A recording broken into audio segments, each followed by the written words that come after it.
Bonjour et bienvenue dans cette nouvelle vidéo, une nouvelle vidéo sur TypeScript pour la deuxième semaine de suite. Mais en fait, aujourd'hui, nous allons voir un petit peu plus en détail ce qu'il est possible de faire avec TypeScript, notamment comment on va pouvoir gérer les classes, comment on va pouvoir créer des interfaces aussi en TypeScript, comment on va créer des fonctions, préciser les types avec TypeScript. Voilà, donc des petites choses comme ça, des énumérations, des tuples par exemple, voilà, donc des choses qu'on peut faire avec TypeScript. Et la semaine dernière, l'idée c'était plutôt de voir comment on commençait un projet avec TypeScript. Donc si vous n'avez pas vu la vidéo, je vous conseille d'aller voir la vidéo de la semaine dernière, puisque nous allons repartir un petit peu rapidement sur la création d'un projet TypeScript pour justement arriver rapidement sur ce qui nous intéresse un peu plus, à savoir donc qu'est-ce que les types viennent nous apporter et quelques petites bases de TypeScript finalement pour tous nos projets, que ce soit les projets front, back, etc. Voilà, donc je vous en dis pas plus, on se retrouve pour la suite. À tout de suite.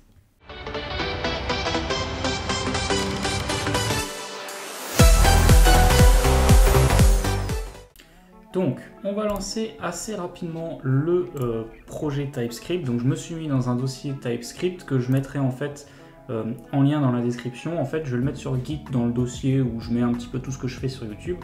Donc, vous pourrez ensuite aller récupérer un petit peu ce qu'on fait ici.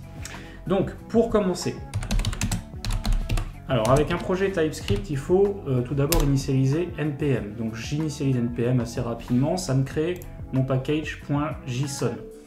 Donc, alors maintenant, du coup, je peux installer des dépendances. Ce qui va nous servir ici, c'est TypeScript. Donc, je mets TypeScript, hop, TypeScript. Donc, assez rapidement, hop, on installe TypeScript. Voilà, donc il y a un autre module, un packagelog.json qui viennent compléter le projet et on a notre dépendance TypeScript qui est bien là. Donc maintenant, je vais créer des petites règles comme l'initialisation qui va me créer un tsconfig. Donc, on va faire tsc, donc ça sera init. Et puis, donc, je vais faire un build, donc tsc build. Ça va me donner tsc tout court. Pardon, hop, TSC, et puis le TSC Watch qui va nous permettre en temps réel d'obtenir le fichier JavaScript correspondant au TypeScript qu'on va écrire. Donc là, je vais mettre TSC-W. Ok, donc je vais lancer mon initialisation de TypeScript. Ok, donc j'ai mon petit tsconfig et l'idée c'est de venir rechercher l'outdir. Hop. Et je vais mettre, comme la semaine dernière, sur l'initialisation du projet, le petit bin. Voilà.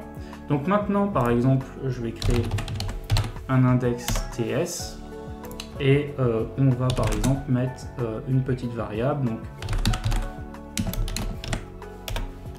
voilà. Pour l'instant, on ne fait rien de plus et juste je vérifie que tout fonctionne bien. Donc je vais lancer déjà mon build. Donc voilà, il y a des petits problèmes. Alors oui, parce que je ne sais pas du tout build, c'est tsc-build. Donc écrivez bien les règles, voilà, c'est des petits problèmes. Donc là, on voit que tout fonctionne bien. J'ai mon petit index JS, pardon. Ok, impeccable. Donc vérifiez bien effectivement que là, ces règles-là, vous les avez écrites comme ça, parce que vous voyez, si je fais juste build, bah, il ne connaît pas, hein, il n'y a pas la commande build. D'ailleurs, j'aurais pu mettre ici tsc init, ça aurait été plus logique, plus cohérent. Ok, bon, en tout cas, voilà, donc là on a un projet TypeScript un peu initialisé, on va dire. Donc là maintenant, on va pouvoir taper du TypeScript là-dedans, ça va bien fonctionner. Donc je vais le laisser tourner avec mon ts, alors décidément, donc npm run tsc watch. Donc là maintenant, dès que mon TypeScript va être modifié, donc typiquement si maintenant je dis que c'est 15, donc je sauvegarde, lui il se met à jour et dans mon index.js, j'ai bien mon 15 qui apparaît. Donc on est prêt, on va pouvoir commencer avec ces bases de TypeScript et notamment revenir rapidement sur les types avec les variables, en fait, tout bêtement. Donc par exemple, ici, donc c'est un nombre, je pourrais préciser à TypeScript ici que bah, c'est effectivement un nombre.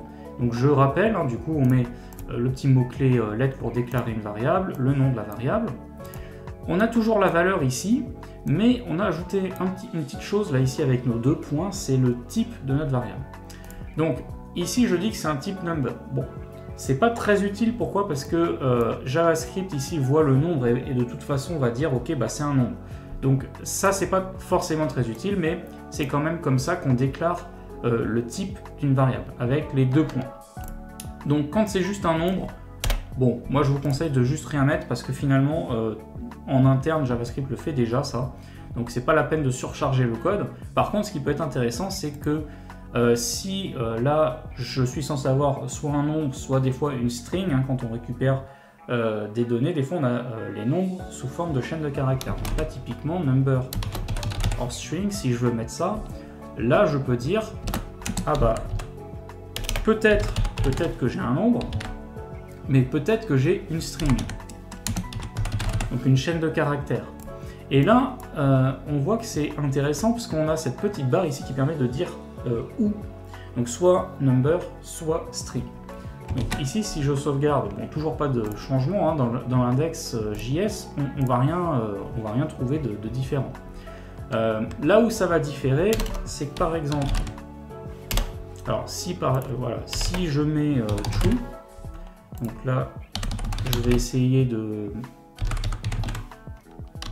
juste loguer, mais bon déjà là voilà, j'ai même pas besoin de loguer en fait, je sais pas pourquoi je fais ça. Je sauvegarde, donc là TypeScript nous fait un peu la gueule parce que bah, on a un type booléen qui n'est ni une string ni un nombre. Et si je vais voir dans mon JS, bah, lui a priori il n'a pas de souci avec ça parce que en JavaScript on peut pas préciser le type. Donc tout bêtement TypeScript nous le traduit en JavaScript correct, mais TypeScript lui n'est pas content. Donc TypeScript plante. Mais JavaScript lui si je lance il va pas planter. Donc c'est la force de TypeScript, c'est-à-dire que là ici je ne peux pas me retrouver, disons que si c'est une entrée utilisateur, je ne peux pas me retrouver avec le mauvais type. Ou si c'est une manip que j'ai pu faire, enfin bref en tout cas je ne peux pas me retrouver avec le mauvais type ici, si j'ai précisé le type juste avant. Donc là soit je mets 15 en nombre, donc ça c'est un nombre, c'est accepté, ou si je le mets comme ça, pareil, c'est toujours accepté par TypeScript ici, hein. Il n'y a pas d'erreur, parce que bah, c'est bien une string. Voilà. Donc ça, c'est un premier point, un premier avantage que TypeScript apporte. On peut ici préciser un type ou un autre. Voilà. Alors, il n'y a pas le et logique, hein, évidemment, parce qu'on ne peut pas avoir une variable qui possède 2 types différents. Ça, c'est impossible. Donc, voilà. Donc, quand vous avez un type simple, vous n'êtes pas obligé de le préciser, hein, ça surcharge le code pour pas grand-chose. Maintenant, si je veux par exemple un tableau, donc par exemple un tableau de nombres, donc typiquement, hop, je vais l'appeler numbers, et ici, pour préciser que ça va être un tableau de nombres, en fait, d'ailleurs je vais peut-être augmenter un peu, voilà, ça sera peut-être mieux pour la lecture.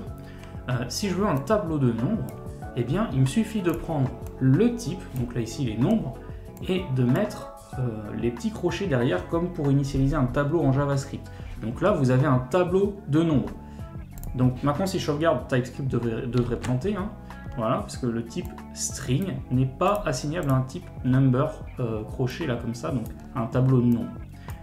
Donc je vais remplir un petit peu mon tableau de nombres. Donc, 6, 5, bon peu importe, voilà. Et là TypeScript est content. Il a bien un tableau de nombres ici, et si maintenant j'écris par exemple 35 comme ça, et ben voilà, TypeScript plante, alors que JavaScript lui n'a aucun souci avec ça, hein. On peut dans un tableau mettre tous les types qu'on veut en JavaScript, jamais il ne nous posera de soucis. Donc là je le lance pas, mais je pourrais, bon on va essayer, tiens. Donc je vais lancer mon fichier JavaScript, hop, et donc lui pas de souci. Lui, il plante pas, hein. Bon, il se passe rien parce que j'affiche rien en console, enfin voilà, j'initialise juste un tableau, mais il plante pas, alors que TypeScript, lui, plante. Donc ça, c'est une première bonne chose parce que ça nous permet d'avoir un petit peu plus de contrôle sur les structures qu'on crée. Donc soit je remets mon nombre, soit si je veux effectivement des strings, ce qui est possible, hein, je le dis dès le départ. À ce moment-là, je dis soit j'ai des nombres, soit j'ai une string. Hop, et j'aime bien mettre des petits espaces. Et dans ce cas-là, je peux mettre mon 35. Donc avant ça plantait, maintenant si je sauvegarde, je n'ai plus d'erreur. Donc deux possibilités, soit effectivement je ne veux que des nombres et donc je mets que des nombres, soit j'accepte aussi les chaînes de caractères, c'est un comportement que j'attends, que je prévois, et donc là je peux dire j'ai un tableau, mais soit ce sont des nombres, soit ce sont des chaînes de caractères. Ça peut pas être autre chose, mais ça peut être les deux. Dans ces cas-là, il faut bien le préciser comme ça entre parenthèses devant vos crochets. Donc là on a créé un tableau de nombres et de chaînes de caractères finalement, quand on peut mélanger les types, voilà, pour un tableau, mais il faut bien le préciser. Ok, donc ça c'était pour les tableaux. Maintenant on va faire des choses qui sont un petit peu plus intéressantes. On va commencer à taper un petit peu sur les objets. Donc en JavaScript, donc, il y a les différentes structures de données, donc il y a ces tableaux ici qui permettent de ranger plusieurs données dans un ensemble.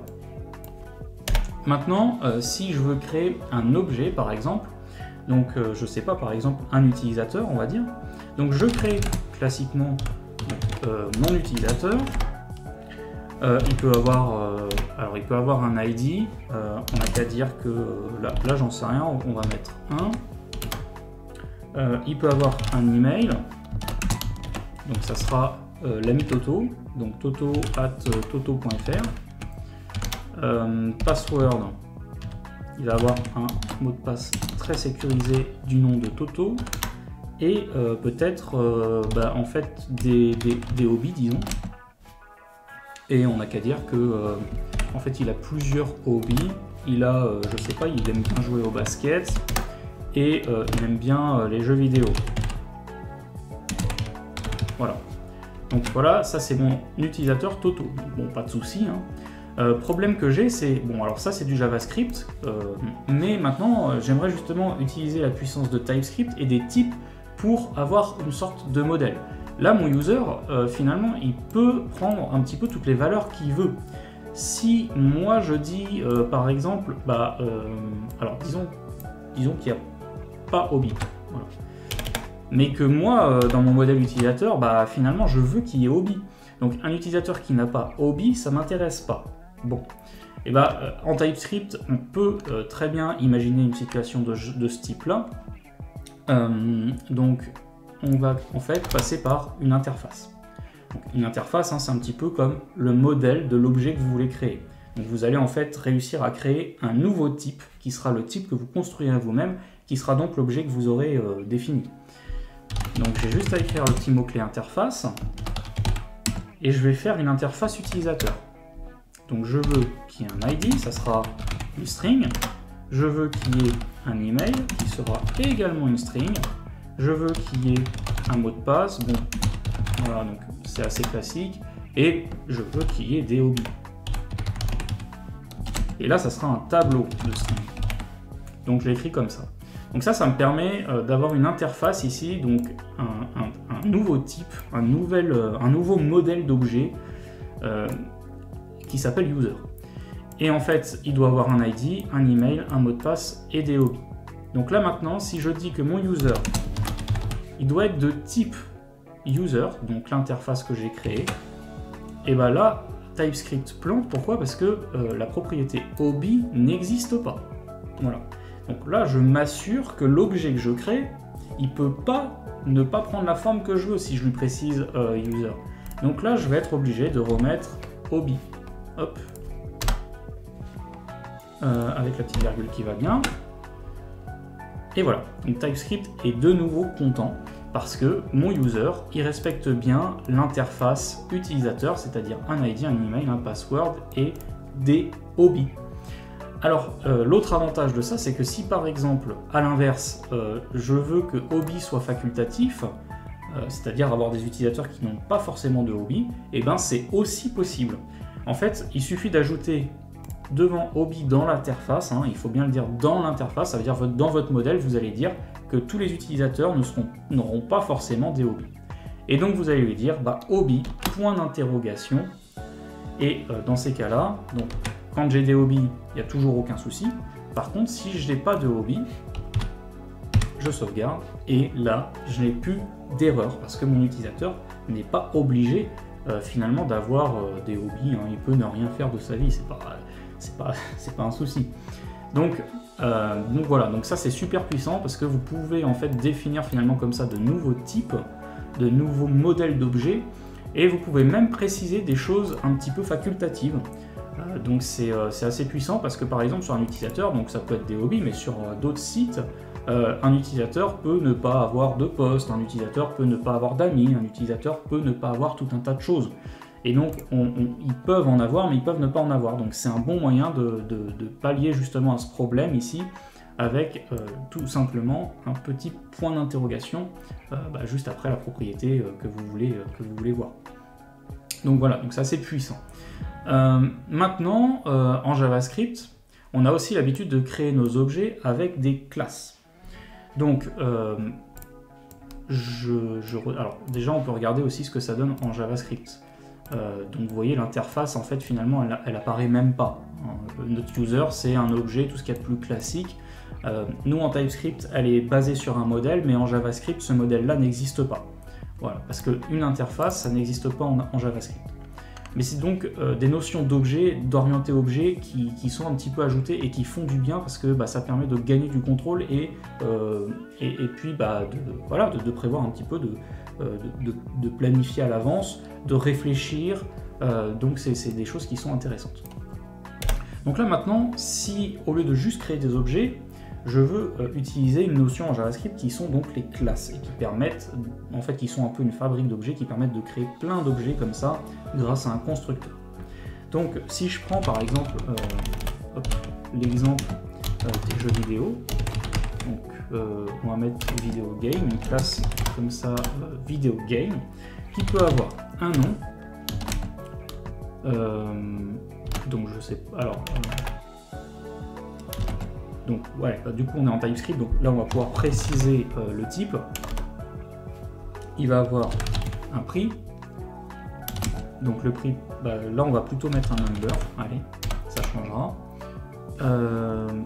Il va avoir, d'ailleurs pourquoi égal, c'est là que ça, voilà, donc un nom, un prix, des caractéristiques, des catégories, donc je sais pas, on va mettre pareil un tableau de string plutôt. Donc il peut avoir plusieurs catégories, je sais pas, ça peut être un jeu de rythme, un jeu multijoueur, un jeu en ligne, voilà, ça peut être plein de choses. Donc il a tout ça, et on va lui faire un petit constructeur qui va donc prendre un nom qui sera donc une string, un prix qui sera un number, et voilà, un tableau de string pour les types du jeu. Ok. Et donc là, tout bêtement, je vais dire, le nom que je reçois dans mon constructeur, je vais l'associer au nom de l'instance de classe que je crée. Donc pareil avec le prix. Donc là, c'est la méthode un peu barbare, enfin un peu lourde, mais ça va me permettre de préciser des choses, vous allez voir. Donc voilà, donc là, je crée mon objet vidéo game, et en dessous, si par exemple, moi j'aime bien Rhythm Paradise. Alors je mets, je crois que ça s'écrit comme ça en anglais. Voilà, donc c'est un jeu de rythme que j'aime bien. Et je vais créer mon nouveau jeu vidéo. Donc je fais comme ça, je mets le nom, donc ça sera... on va mettre Rhythm Paradise, allez. Même si ça c'est le nom de la série, mais c'est pas grave. Le prix, on va dire que c'est 40 €. Et puis donc les types... là je peux créer un tableau, donc je vais créer un tableau avec Rhythm, plutôt un jeu solo par exemple, et voilà, pour l'instant on va mettre que ça. Donc ça j'ai le droit, je peux le créer, ça ne pose pas de problème en TypeScript, et je vais essayer de le loguer. Je vais y arriver, hop là, voilà. Donc là il se passe rien, hein. quand je lance pas vraiment le TypeScript ça se lance pas comme ça, c'est plutôt le JavaScript qu'on va lancer. Mais vous voyez ce que ça donne, donc je crée bien une classe VideoGame, qui contient pas nécessairement finalement les informations que j'ai mis dans le TypeScript, hein. Cette partie-là, en fait, elle n'existe pas dans le JavaScript parce que on ne peut pas la préciser dans le JavaScript. Donc autant se simplifier et faire la méthode rapide. Et puis donc il crée mon objet RhythmParadise, voilà, avec tout ce qui va bien, et il log le truc. Donc là, moi, si je relance le fichier JavaScript, on a bien les bonnes infos ici. Ok, ça c'est impeccable. Maintenant, on pourrait imaginer par exemple une plateforme un peu comme Steam où on n'aurait pas forcément des types pour tous les jeux. Et on va aussi pouvoir dire finalement les types je les veux si on en a, mais si on n'en a pas, c'est pas grave, je les veux pas nécessairement. Et pareil, je vais pouvoir mettre ici un petit point d'interrogation. Par contre, il faut bien le dire à ce moment-là, le petit point d'interrogation, et il va falloir le repréciser ici au moment de la construction, parce qu'on peut ne pas le donner au constructeur, puisque justement c'est un type facultatif, enfin c'est une propriété facultative. Donc puisque c'est une propriété facultative, on n'en a pas forcément, donc dans le constructeur pareil, on va pas forcément en avoir. Par contre ici, si on en a, évidemment, on va quand même l'écrire comme ça, parce que il se peut qu'on en ait quand même. Ok, donc si je regarde, évidemment ça plante pas, donc je retourne sur mon TypeScript, donc ça plante pas. Et si je retire ça, ça plante toujours pas. Voilà, je peux avoir des jeux vidéo qui n'ont pas de catégorie. Alors qu'avant c'était impossible, hein. Si je retire les points d'interrogation ici, là ça plante, hein, parce que le constructeur attend un tableau en fait avec les types du jeu vidéo, avec les catégories de ce jeu. Donc on est capable ici de dire qu'on ne le veut pas nécessairement avec ces petits points d'interrogation. Donc ça c'est plutôt sympa, plutôt puissant. Donc quand on a des classes comme ça, donc on utilise toujours le mot-clé new. Alors là j'ai un petit souci, vous voyez, RhythmParadise, j'ai pas pu préciser le type. Donc je peux le préciser comme ça, hein. Puisqu'on a une classe, évidemment on a on a directement un type, hein, qui est accessible pour notre variable. Donc je ne l'ai pas précisé parce que là je mets new video game, donc c'est un peu redondant, hein. C'est comme un nombre, JavaScript ensuite va le voir, mais j'ai le droit de le mettre, ce qui fait qu'après par contre, si je réassigne une nouvelle valeur à cette variable, il va falloir absolument que ce soit un jeu vidéo, un vidéo game. Donc c'est quand même, c'est une sécurité supplémentaire. Ok, hop. Donc maintenant, ce qui peut être sympa, c'est de regarder un petit peu les fonctions finalement, comment je gère les types avec les fonctions. Donc si je veux par exemple une fonction qui, je sais pas, un truc tout simple, je veux récupérer le prix de mon jeu vidéo. Donc, a priori, ça serait plutôt une méthode de classe, hein, mais là, juste pour l'exemple, je vais faire comme si c'était pas une méthode de classe, comme ça je vous écris un petit peu ce que ça donne. Donc je crée ma fonction, donc moi j'aime bien faire des fonctions fléchées, hein. Avec ES6 on a quand même les fonctions fléchées qui font un petit peu plus modernes, qui sont plus sympas. Donc par exemple je vais mettre, comment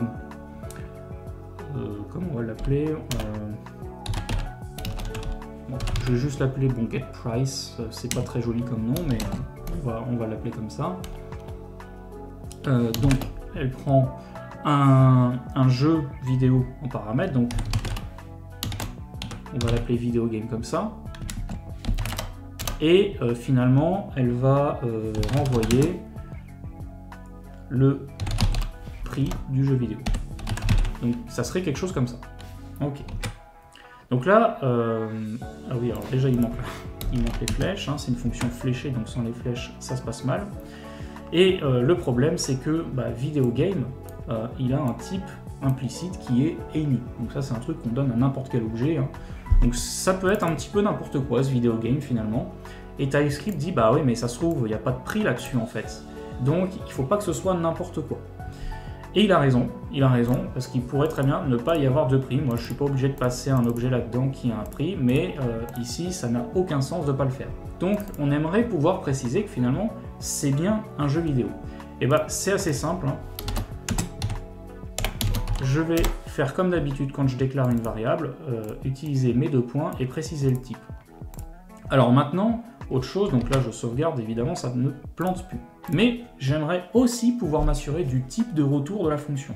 Donc elle pourrait ne rien retourner, auquel cas bon, on le précise rarement. Par contre, si elle retourne quelque chose, c'est intéressant de dire ce qu'elle retourne parce que ça peut nous intéresser si cette fonction-là elle est appelée dans d'autres fonctions et qu'on utilise du TypeScript sur tout le projet.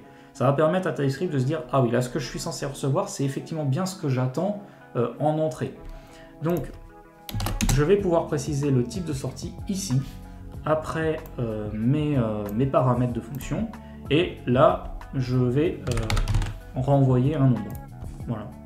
Donc cette fonction getPrice, elle prend en paramètre un jeu vidéo de type video game, et elle va me renvoyer quelque chose qui va être de type number, et effectivement le prix du jeu vidéo, c'est bien un type number. Et si maintenant, bon, alors ça va encore rien faire, hein, parce qu'en TypeScript, donc je fais getPrice de Rhythm Paradise, ok, bon, là normalement ça me donne rien, voilà, ça me donne rien, puisque en TypeScript, encore une fois, on lance pas vraiment le script direct. On le convertit d'abord en JavaScript, donc ça me donne ça, donc j'ai bien ma fonction getPrice avec videogame, mais il n'y a pas de type, et pareil, en sortie, on ne sait pas trop quel type on a. Mais on a quand même tout le code hein, qui est là, tout se passe bien, et si je lance mon JavaScript, voilà, j'ai bien le prix du jeu vidéo. Voilà, donc ça fonctionne merveilleusement bien. Et en plus, on a la ceinture de sécurité TypeScript. Voilà les amis. Donc ça, c'est vraiment incroyable TypeScript. Et encore, c'est vraiment les bases de TypeScript. Hein. Moi, je vous invite à aller voir un petit peu plus TypeScript, finalement, qu'est-ce qu'on peut faire avec, parce qu'on peut aller très loin. Et là, c'est vraiment les bases. Mais c'est super intéressant. Donc voilà. 2 petites choses encore qu'on peut regarder, c'est les tuples et les énumérations. Donc je vais effacer un petit peu tout ça. Et puis on va essayer de voir un petit peu les tuples. Donc typiquement les tuples, c'est un couple, un triple, des choses comme ça. Donc on n'en utilise pas tous les jours, mais par exemple pour désigner un point, ça peut nous intéresser d'avoir une coordonnée x et une coordonnée y. Donc on aurait un tuple et ça serait même un couple. Donc pour faire ça, par exemple, on va créer une interface point. Donc ça on a vu, hein, ça va permettre d'utiliser un type point. Ok. Et les objets de ce type-là, en fait, ils vont avoir quelque chose qu'on appelle des coordonnées. Donc les coordonnées, en fait, ça va être un tuple, donc un couple ici, que je mets donc sous format un petit peu de tableau pour le type. Et là, assez étonnamment, on va écrire nos types à l'intérieur des crochets. Donc normalement, pour créer un tableau, là j'aurais pourquoi pas mis number ou string, et j'aurais créé un tableau de nombres ou de chaînes de caractères. Maintenant, moi ce qui m'intéresse, c'est plutôt de dire, ok, maintenant j'ai un objet, coordinates, qui va prendre seulement deux nombres ou 2 strings à l'intérieur de ce tableau. Et bah je vais l'écrire comme ça. Hop, donc soit des nombres, soit des strings, et virgule. Le deuxième objet, ça sera soit un nombre, soit une string. Donc là j'ai des coordonnées, donc là j'ai x, et là j'ai y. Voilà, c'est tout bête. Donc on va avoir seulement 2 éléments qui seront soit un nombre, soit une chaîne de caractères à chaque coup. Et maintenant, je peux par exemple créer mon point d'origine qui va être de type point, et je peux mettre 0, 0 pour l'origine. Hein. Et voilà, ça c'est du TypeScript qui est censé fonctionner. Alors, il y a peut-être une petite chose. Qu'est-ce que je manque?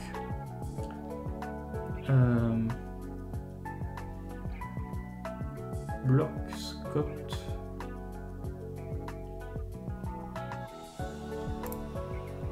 Alors je l'ai déjà... Ah oui. Oui, parce que je crée mon point, ok. Il faut quand même que je dise, évidemment, donc là, coordinates, paf.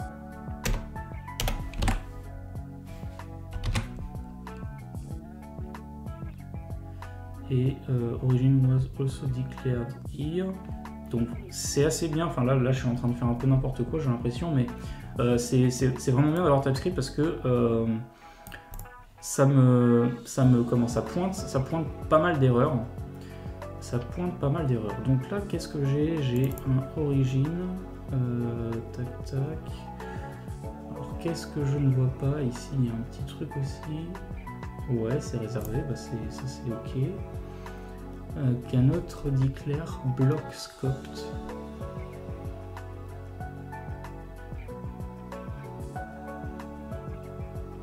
Ok, alors origin, je pense que c'est un truc qui est déjà utilisé ailleurs. On va l'appeler 0. Voilà. Ok, donc là il n'y a pas d'erreur. Bon, alors origin, sachez-le, ça n'est pas utilisable comme ça. Donc bon, c'est pas grave, ça sera le 0 point même. Allez, on va l'appeler 0 point. Ok, c'est super. Donc ce 0 point, c'est un objet qui est de type point et qui possède bien donc les coordonnées sous ce format-là. Voilà. Donc, ça donne évidemment cette chose-là en JavaScript. Donc ça c'est pour les tuples. Donc ça nous permet par exemple de créer un couple, mais je peux très bien ajouter, si on est en 3 dimensions, j'aurai une donnée supplémentaire qui aurait été probablement 0 aussi pour le point d'origine. Voilà. Donc je peux me placer en 2D, en 3D, en 4D, etc.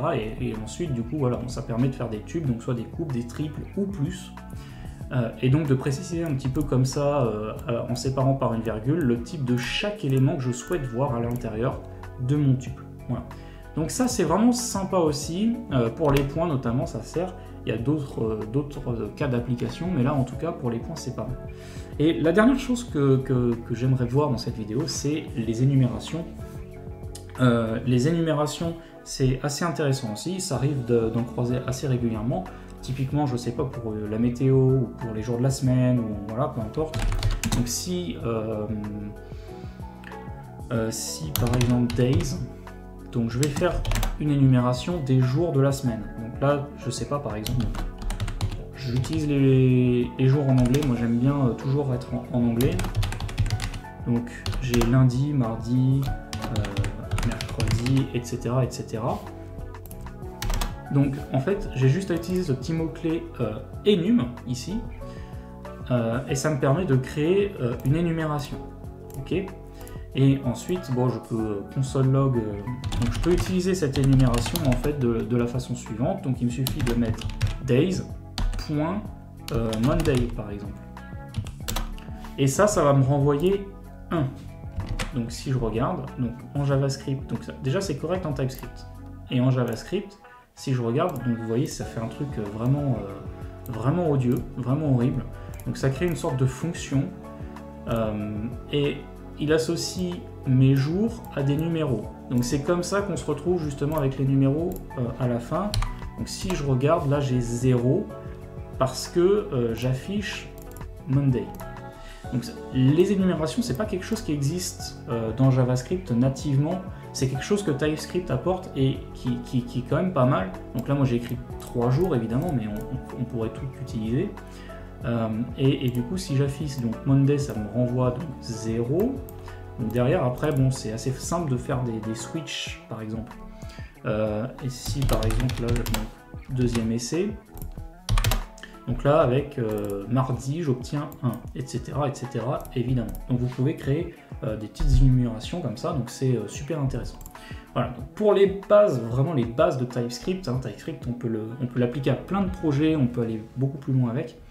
Mais vraiment pour les bases, en tout cas, ça donne un petit peu ça. Donc c'est super intéressant, donc en plus de créer des petits projets comme ça, on peut voir un petit peu le rendu JavaScript et se rendre compte un petit peu de comment ça s'écrirait. Et là, on voit bien que ça nous ajoute quand même une ceinture de sécurité qui est quand même super agréable. Quand on prend l'habitude de l'utiliser, en tout cas, on a du mal à s'en relâcher ensuite.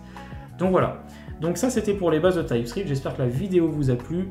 Et on fera d'autres projets TypeScript. J'approfondirai probablement TypeScript parce que c'est quelque chose de super intéressant que je vous encourage à aller explorer par vous-même. Voilà, c'était Unlock ton computer, merci d'avoir suivi, portez-vous bien.